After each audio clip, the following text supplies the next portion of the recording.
There is a terrible storm trapped inside this frail human body. Lightning screams through my veins and makes my skin sting. I try letting it out by cutting deep lines into my flesh with the cold metal of a razor blade, but that only releases very human blood, and the sting returns quickly and even more ferocious. The bang of thunder comes again and again through the pounding of my heart, making my ears ring. And painful thoughts are like rain beating down my resolve to weather this storm. I will always be a burden. Nobody wants to hear more of my complaints. They would just be better off without me. All of this ruinous weather comes from black clouds in my mind, blocking out any light that comes from hoping for better. Tonight is a culmination of months and years of these feelings building within me. Tonight, I will do anything to make it stop. I tell myself that I don't yet know what I'm going to do when I leave the house at 3 a.m., but the half-finished bottle of vodka and 2 bottles of pills in my backpack say otherwise. I shut the door to my basement home and take off walking, stepping quickly through the hot summer night, the wet August air pressing against my skin and making my panicked gasps for air even more frantic. I walk and I walk, turn around and come back until I can't anymore, and I stop just a block from my home. I sit down in the cool, damp grass and uncap the bottles of pills, shaking a few into my hand. One by one, I put them in my mouth and swallow them dryly. These little blue ovals and circles in my palm, will they calm these brutal winds? When half of each bottle is gone, I call poison control to find out how many of these pills is truly dangerous. Whether because I want to take more than that or less than that, I still don't know. I find out that I've already taken much more than is safe. I don't remember calling 911, just the ambulance and the police car driving up slowly and quietly up to the curb, lights off, and ready to take me first to the ER for monitoring, and then to the mental health emergency unit. This must be hell. The air heavy and humid in a big room in the lower level of this old hospital, stripped of everything except the beds. No curtains, no pillows, no other furniture. For our safety, they say. Just as we are stripped of our belongings, of what makes us individual, leaving us only with little blue gowns, white pajama bottoms, and blue covers for our feet. For our safety. Bathrooms without mirrors, without even a toilet seat. For our safety. Occasionally, a harsh buzzing fills the room, and someone is let in. And then a crash as the door slams shut again, locking us in. For our safety.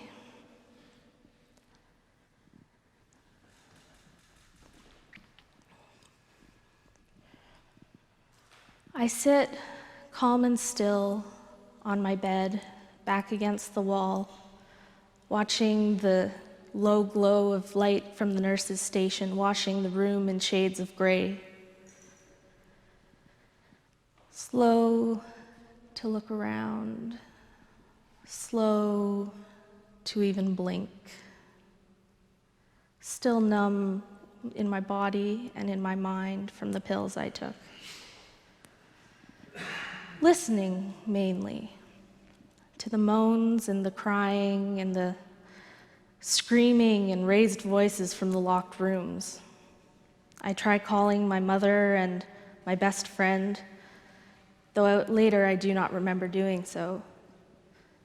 And in an urgent but hushed voice, I tell them, do not come see me. My shame already setting in. In the middle of the second night, I am escorted by a security guard and a nurse up to my next place to stay. Unit 2B, the mental health short stay unit. 2B is in a rundown corner of the hospital, a windowless room with 6 beds separated by curtains. Even once the drugs are out of my system, I feel numb and disconnected from the world. I don't think to ask for my own clothes back, and I have to be reminded to shower. The week is spent in a whirlwind of meetings with psychiatrists, nurses, and social workers, interspersed with periods of extreme boredom. Then, to my confusion, I am discharged from the hospital, not because I am better, but because I have an appointment at another hospital and I won't be allowed to come back. I don't express my concerns about leaving because I don't understand that I should have concerns about leaving. My mind's still such a mess. But 1 week after what the doctors call a suicide attempt, I am sent home. I disagree with the decision and the label. I do not call it a suicide attempt. I did not want to die. I just wanted to stop the awful experience that I was going through in the only way that I felt was left to me. In the end, the hospital is a safe place to spend the worst of my darkness, but it is not a long-term solution. Once I am home, I often feel worse than before my hospitalization. Still feeling the intense emotions and that led to my overdose and feeling abandoned by the healthcare system, I feel very close to hopeless. But then something unexpected happens. A kind of anger and indignation builds within me and pushes me upright. How dare this illness try to kill me? How dare the hospital staff not take my needs seriously? And how dare the stigma of mental illness keep me silent about my suffering? My stubbornness, often a great complaint of my loved ones, has kicked in, and I will use every ounce of it to keep myself alive. This urge I have to hold grudges for a lifetime or feel the need to argue when I think that someone's wrong. It has become my strength. I decide that from now on, I will reach out, not just from the healthcare system, but for help from every and all possible sources.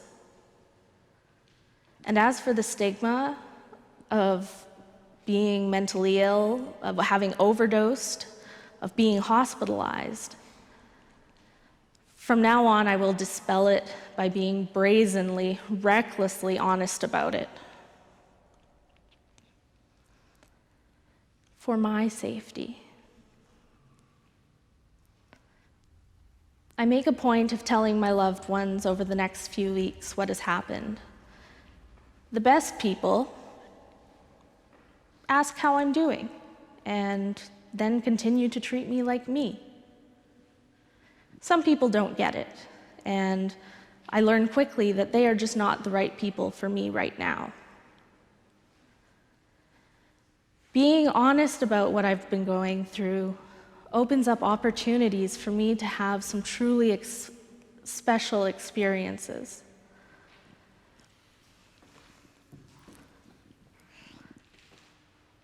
Like 2 weeks after my discharge, sitting on my aunt and uncle's covered patio, listening to my uncle play guitar and sing with his friends, I feel connected to the music and to the people around me.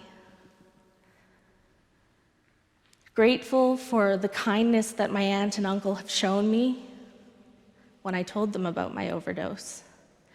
And grateful for the first time in a long time to be part of this life.